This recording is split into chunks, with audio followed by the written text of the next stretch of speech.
सुबह तोलापुर गांव में सभी पक्षी घूमने के बाद अपने अपने घर आकर बैठते हैं।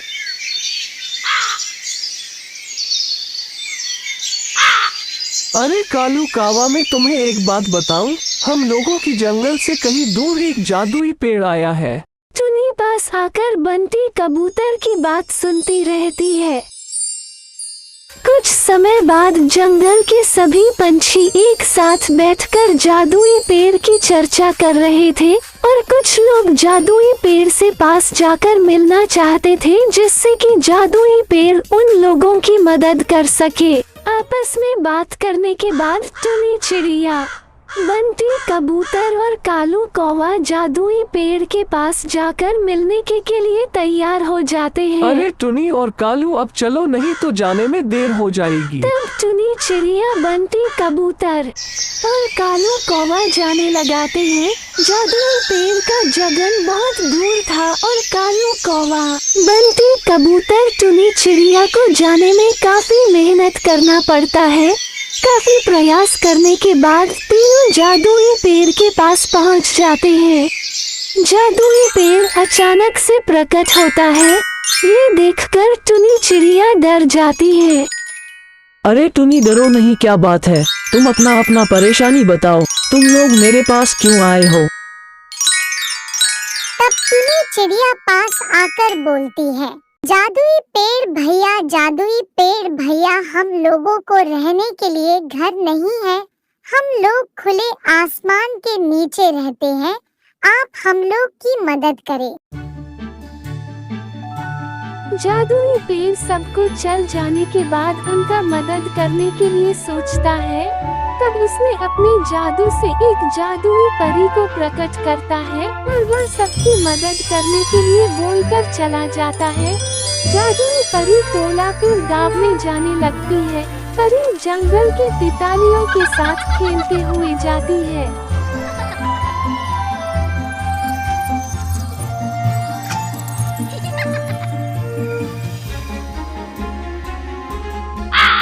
इधर टुनी, कालू और बंटी अपने घर जा रहे थे।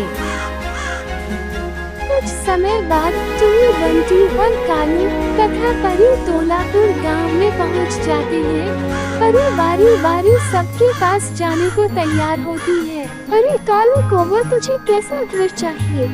जादुई परी, मुझे तो सोने की एक महल की जरूरत है, मुझे महल दीजिए। कालू कौवा की लालच देखकर जादुई परी कालू कौवा को एक छोटा सा टूटा फूटा घर दे देती है। कालू कौवा पुराना घर पाकर नाराज हो जाता है। इसके बाद जादुई परी बंटी के पास जाती है। बोलो बंटी कबूतर, तुम्हें रहने के लिए कैसा घर चाहिए? बंटी कबूतर बोलता है, जादुई परी जी, आप हमें एक रहने के लिए कोई एक घर दे दीजिए। जादुई परी बंटी के बातों से यह जान जाती है कि ये कबूतर तो लालची नहीं है, इसलिए जादुई परी बंटी को एक सुंदर सा घर अपने जादू से दे देती है। अरे वाह, मुझे तो एक सुंदर सी थार भी मिल गया। अब तो अपने थार से दूर दूर तक घूमने जाऊंगा।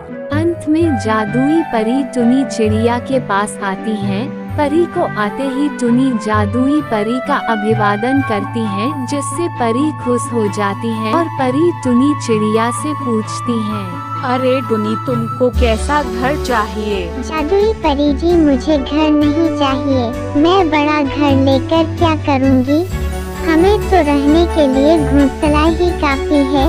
टुनी चिड़िया की बात सुनकर जादुई परी अत्यधिक प्रसन्न हो जाती है और टुनी को सबसे अच्छा घर देने के लिए अपना जादू लगती है। ये देखते ही देखते टुनी के लिए एक सोने का महल बन जाता है। टुनी अपना महल देखकर बहुत खुश होती है। टुनी अपने महल में राजा की तरह रहने लगती है और टुनी अपनी ईमानदारी से तोलापुर का राजा बन जाती है और जंगल के सभी पंछी टुनी राजा से मिलने आती है। अगर वीडियो अच्छा लगा तो वीडियो को लाइक करें और नीचे लाल कलर के बटन को दबाकर चैनल को सब्सक्राइब करें।